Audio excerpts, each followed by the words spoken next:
Hi, everyone. This is Walt Bayliss from the Business and People podcast. Today, we have an unbelievable special guest. She is a Harvard graduate. She now sits on the board of directors of Harvard. She is the founder of Altimeter, which was bought out by Profit in 2015. She's the best-selling author of 6 books globally, including Groundswell.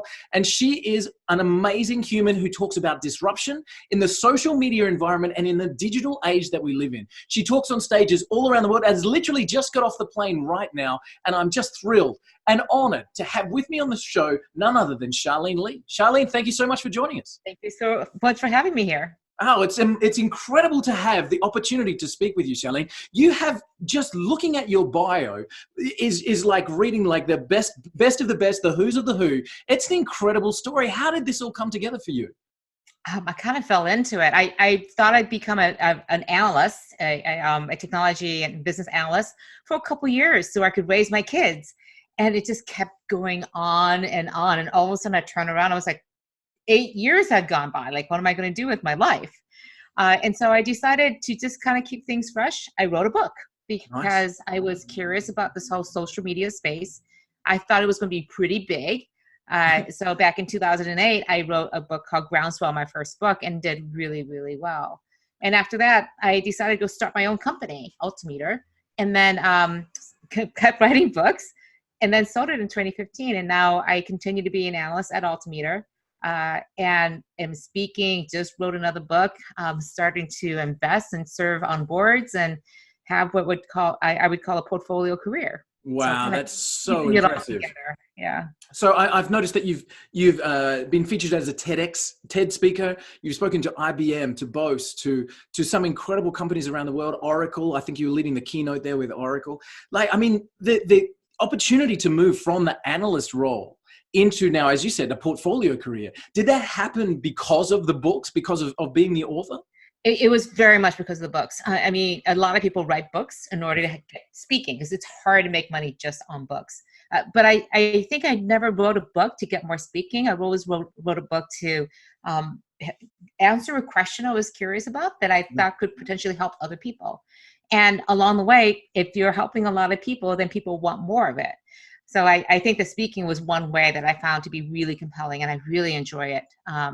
To be able to move people from one place to another in less than an hour is something that I really enjoy. I love creating that aha moment in people's lives. Very cool. Super cool. And you're obviously affecting a lot of people. You've got more than 250,000 followers on LinkedIn, and we're invited to be a LinkedIn influencer. I mean, does it astound you sometimes that your message that you're sharing is reaching and influencing so many people? You know, I was just in Sao Paulo, and this one person came up to me. He goes, "Your first book, Groundswell, made a huge difference in my life. I am where I am because of that book." Wow. And, you know, I'm just humbled by that. I mean, I never set out the book to, really change people's lives, but for people to come up to me and say, "Wow, this is really, your books have really moved me. Your work really makes a difference." And it is an incredible honor, honestly, to think that it makes that difference. And it's a huge motivator to keep going and keep digging, looking for those stories and ideas for people. Do you find, are you still engaged in that research onto the next book? I know your latest book, which is the Disruption Mindset. Are you constantly looking, analyzing with your past? Are you looking for the next topic? Are you just an interested person? The hardest part about writing a book is when your editor says, "No more changes." Right. But I've got so much. I need to put it out. And so even now, as I've been, because I finished the book in the beginning of April, and since then I've been writing and researching. I'm like, wait, there are all these other things. For example, one person asked me, "What are the 3 questions I need to ask?" And I'm like, "That's a great question. What are the 3 questions you need to ask?" And I'm like, "Okay, these are the 3 questions." Wow. And like, but it's not in the book, So it's like the forward for the next one. Okay. Yeah. You can see that happening. And yet it's the conversations I have about the current work that I do and the past work that I've done that really spur my curiosity. It's like, what else is out there? What are the other questions to be asking?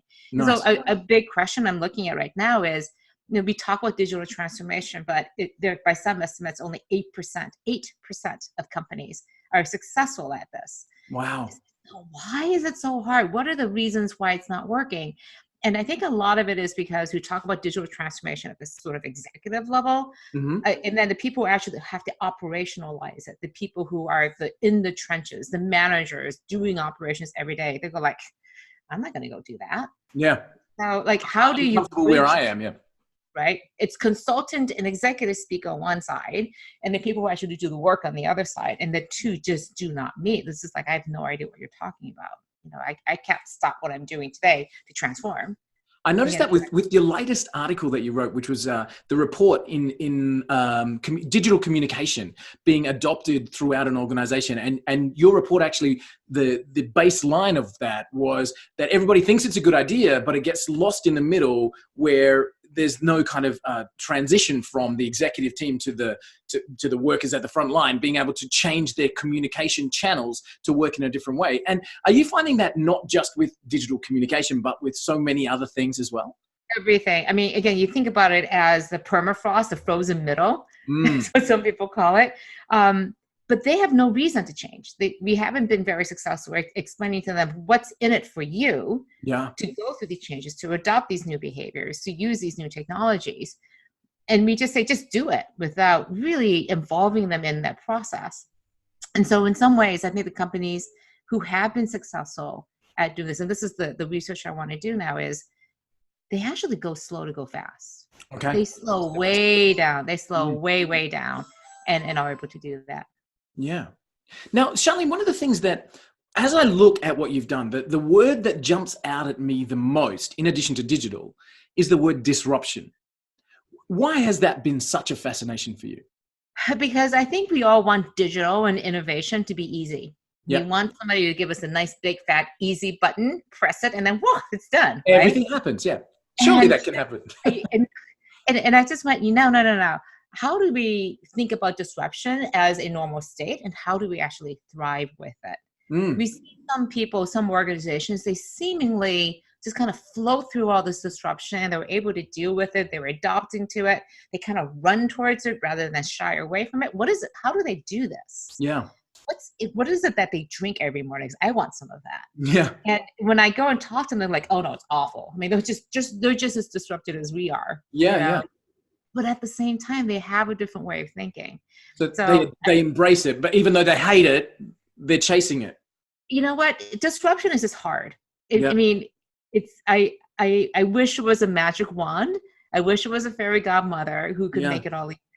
And I think the reality is, let's have an honest conversation about growth, about change, but really about growth. Because I think that we've been thinking about disruption backwards. We're looking for some magic bullet, some magic technology that's going to make disruptive growth easy. Like, oh, that's the answer. We just do that and we're done. Yeah, we just reality. It's not. Growth is disruptive. If you want to grow exponentially faster and better than everyone else, if you want to drive higher growth and greater impact, it is going to be hard. It is going to be painful. It is going to be disruptive. There's no way around it. Growth is hard. And for us to keep fooling ourselves to think that growth is going to be easy is not, again, having an intellectually high integrity conversation about this. Yeah. So I feel very strongly that let's think about disruption in a very direct and honest way. Have a great conversation about this to say, we know what we have to do to grow 2x. I talk to most executives and ask them, what would it take for you to grow twice as much next year as you did this year? What would you do differently?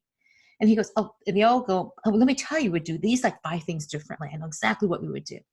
And I'm like, why don't you do it then? They go, because it would be incredibly hard. We'd probably miss our mark. It'd be just highly disruptive. And they realize they're talking to them. They're like, oh, that's a stupid reason to not do it.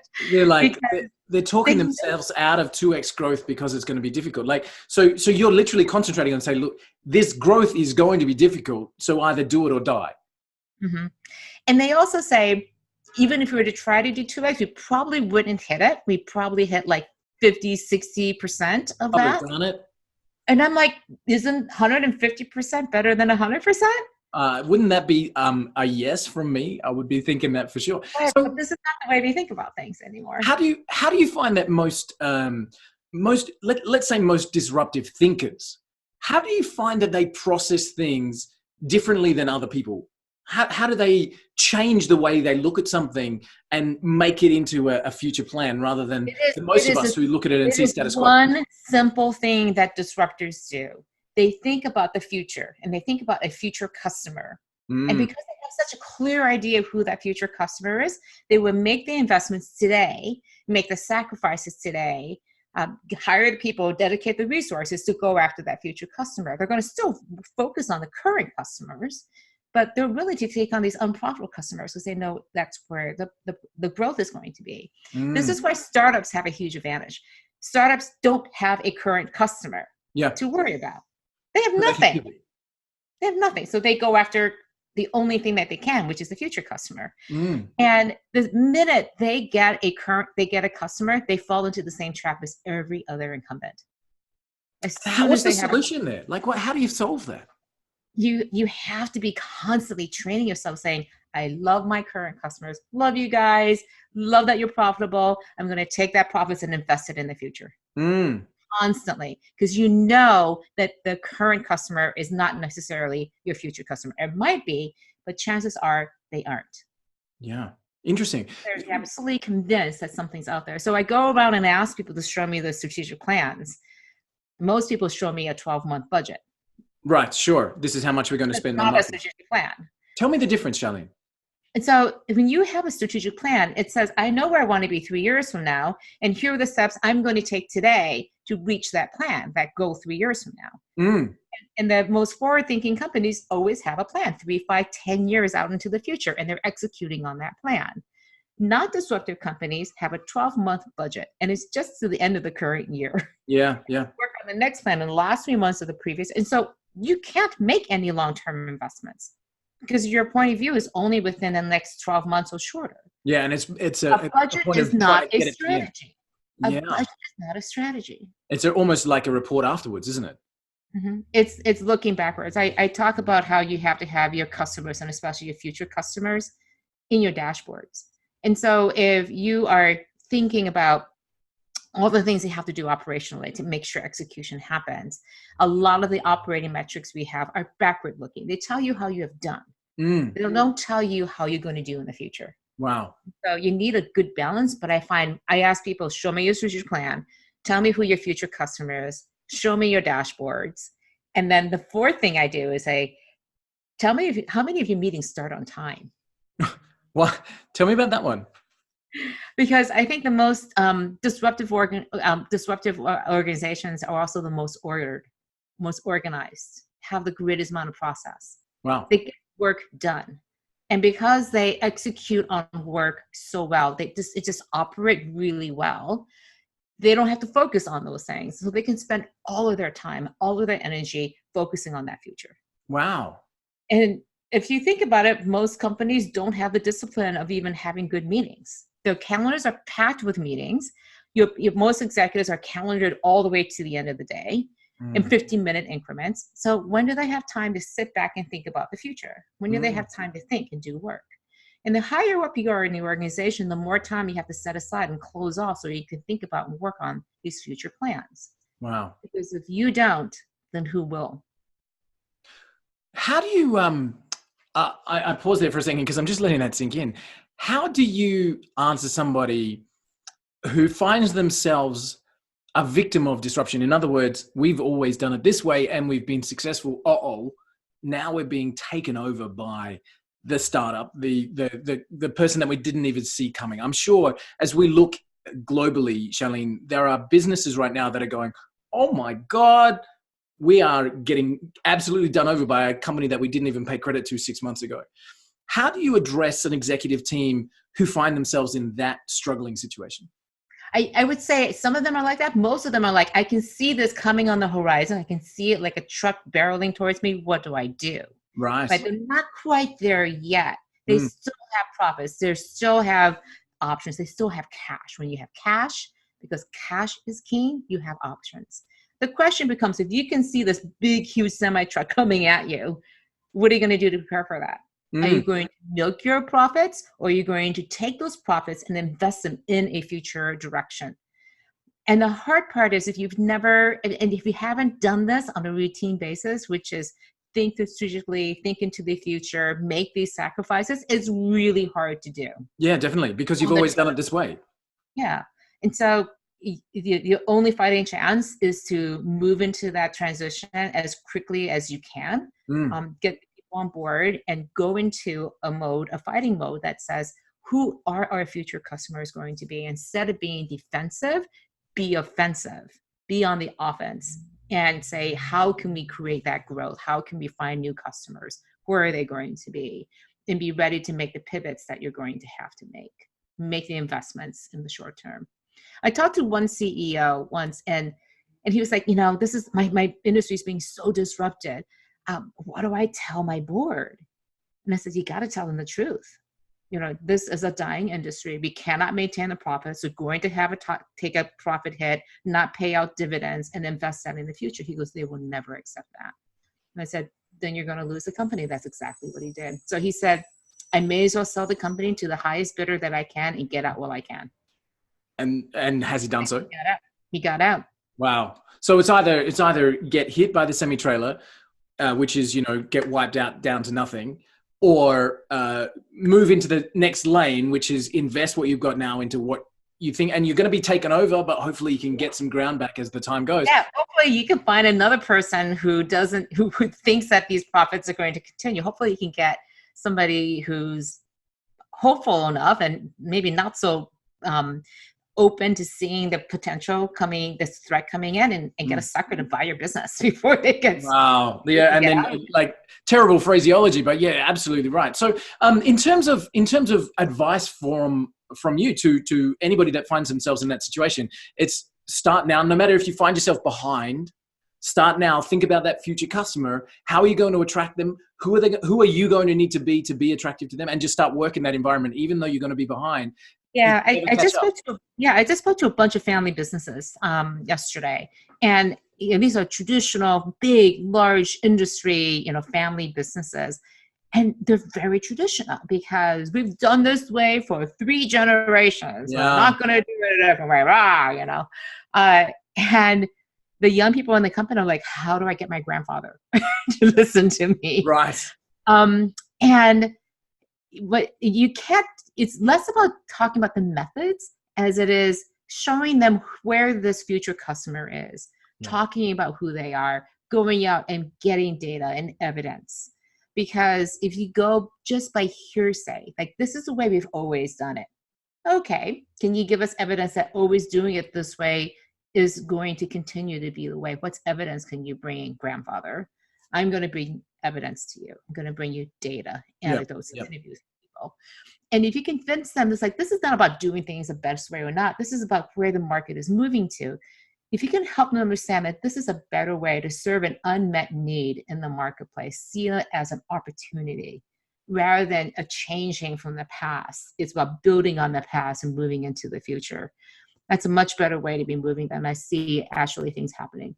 Yeah, and in fact, losing that generational business as the young people are just flocking to their own startups, etc. Charlene, I would imagine having the reputation and the role that you have, sitting on the board of directors that you sit on, and being the public speaker and figure that you are, you would have a lot of people coming to you asking for advice. They would be saying, Charlene, I've just started my business. I'm struggling to find customers, all of that kind of thing. Do you welcome that, or do you kind of try and push that away when you're out and about?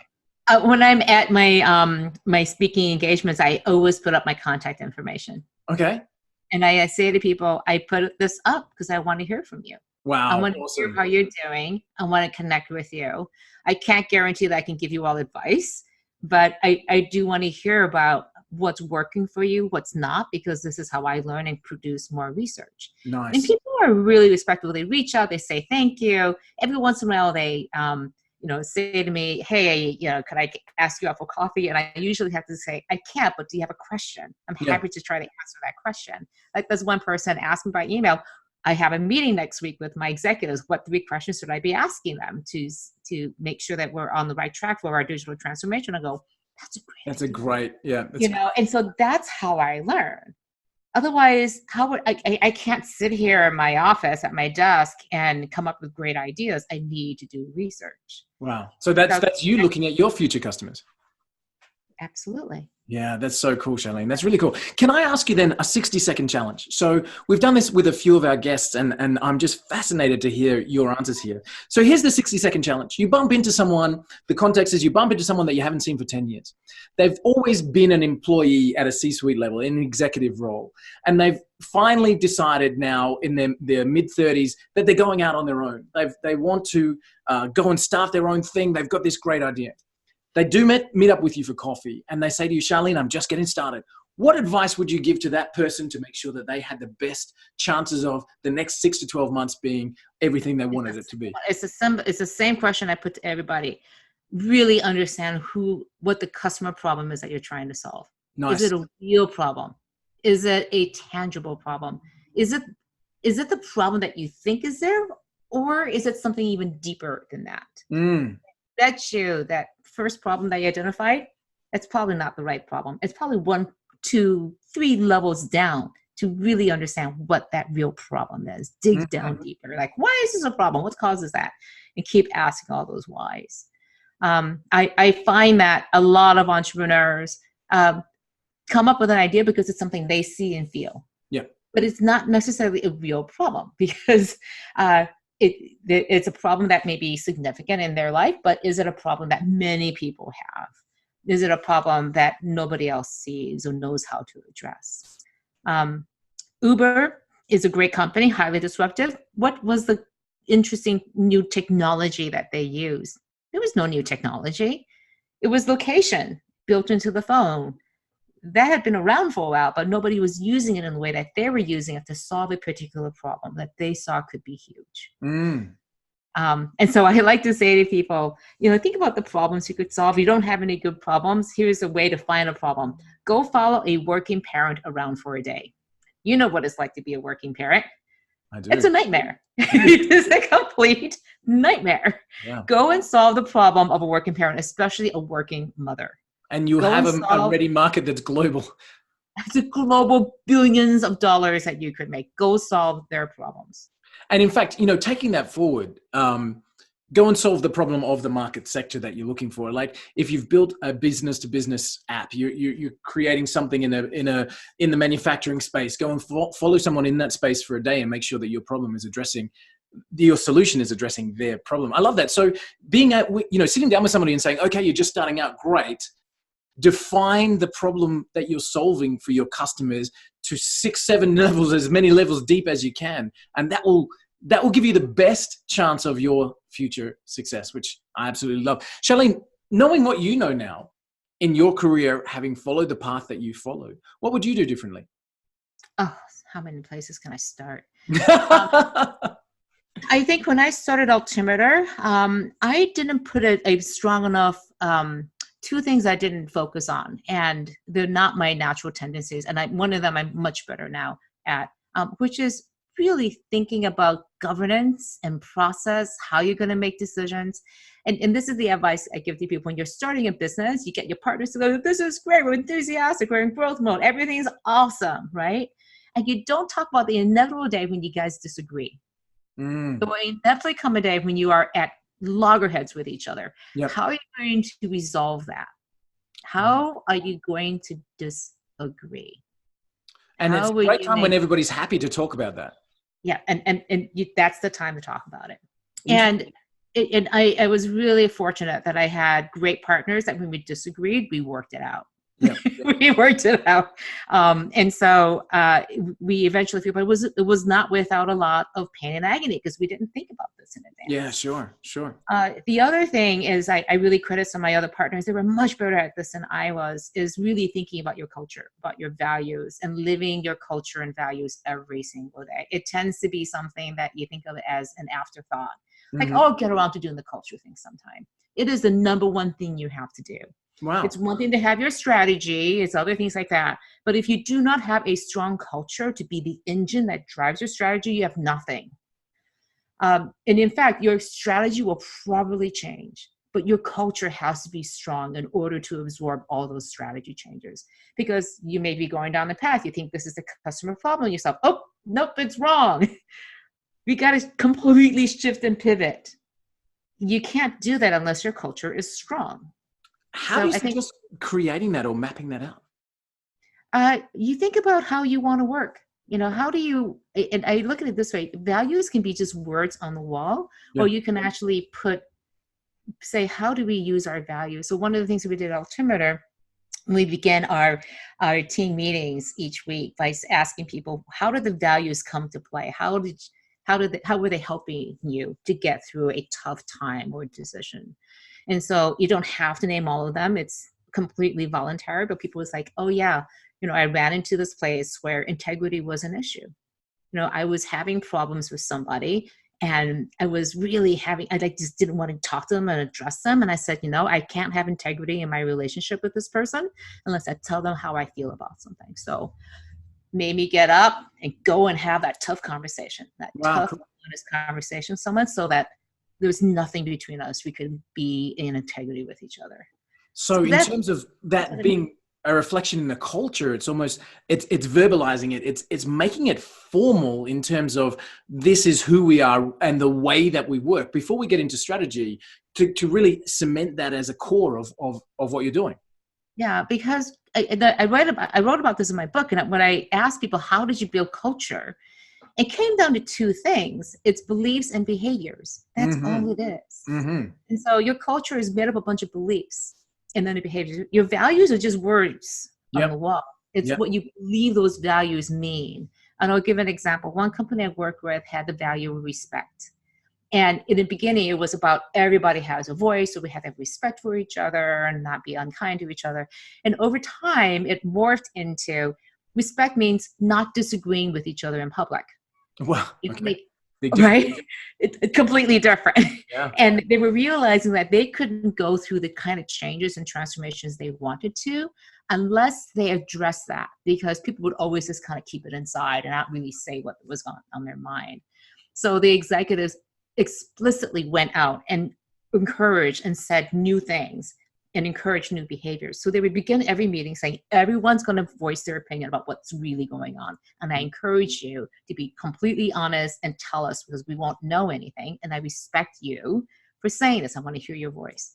So they actively had to encourage new behaviors to redefine what the belief of respect meant. Wow. So what do you believe in how you behave? I love that, in terms of how to live the values that you're putting together. That's really cool. Because we all have things in our companies that are just kind of wacky. You're like, I don't know why we do that. That's broken. This is holding us back. Yeah, sure. And then I go, so what are you doing to change that? And you go, well, that's just where the culture is. I'm like, no, it doesn't have to be that way. We can begin to act in a different way. We can begin to believe in different things if we don't think that is helping us. I talked to a group of CEOs over the last couple of days, and they said, oh yeah, my culture is, it's kind of wacky. And I go, well, what are you doing to change it? He goes, oh, it's a culture. I can't change it. I'm like, you're the CEO. It's your company. What do you mean you can't change it? If you can't, who can? Like that's like there is nobody else. The buck stops with you. Absolutely. Yeah. So cool. I think that culture is one of those things. We all know how important it is, but we don't invest nearly enough time into making and being intentional about the kind of culture we want. If the people who are listening to this get nothing out of it other than that last little bit, Charlene, I will be thrilled. Like investing and defining that culture and being able to move that forward, I think is amazing.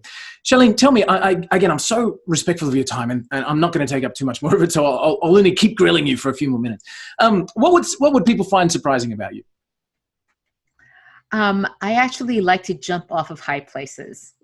Okay, all right. Is that a risk thing, an adrenaline? What is it? I like the adrenaline. There's a ride at a local amusement park where you go up in the seat about 30 stories or whatever it is. And then they just drop you straight down. It's just like, you just get that. I love that. So I would go to the amusement parks on off hours, like Friday night at 6:00, nobody's at the park. And so I can just stay on the ride and go on it over and over and over again, like 20 times. And I love that. And I was banned from jumping, doing skydiving and bungee jumping until my kids grew up because it was just too risky. So I made an agreement to my family that I would not do these things. Now, since my kids are grown, I went skydiving for the first time last month. And I loved it. Had such a great time. I was excited. I was like, I'm going to jump out of the plane at 18,000 feet. So much fun. So cool. That I love the fact that you have the agreement with your family not to do that until the kids have grown and flown, so that if I die, the kids are still going to be okay. Like, that's very, very cool. I love it. So Charlene, being in the role that you are and looking forward in terms of business and things that are happening, what do you see for the future for you? What's coming down the pipeline that you're excited about? Oh, I am excited about writing more books, speaking to more people, but I'm also very passionate about creating a movement of disruptors. I have a new little passion project I have called Quantum Networks. So it's quantum-networks.com. And the idea is to create a movement of disruptive leaders. Great. Because I believe so strongly that we need to create more change in this world. There's so many problems that need to be addressed, both not only in our organizations, but also in our communities and societies. And being a disruptor is really hard work. It's a very lonely place to be. Yeah. So I want to connect all these disruptors together so that we can be better disruptors together and support each other. Quantum-networks.com? Yeah, quantum-networks with an S.com. Nice. I think seriously launching it now, it's kind of a mess. It's really a mess, but that's what you gotta say. That's how it should be, right? Like that's how it should be. Let's just throw everything together. Oh my goodness, what is it? I mean, I announced it about a week and a half ago, and the day I announced it, the site went completely down. I'm like, oh great. Yep, that's gonna happen. I didn't renew my security certificates. I'm like, great. Don't worry about it. So this is one of those things. And of course, people can catch up with you on charleneli.com, which is where they can find out about your books and your speaking engagements and that kind of stuff, which is great. Charlene, thank you so much for the opportunity to come and speak with you, especially regarding disruption and communication within organizations and how to change the way of thinking to make sure that the future customers are going to be able to come through the door. Again, I'm so grateful for your time. I know that you just jumped off a plane. Thank you so much for sharing and for coming with us. And I so look forward to seeing what you've got coming through. It's really super thank you so much for having me on your show. It's great. Thank you.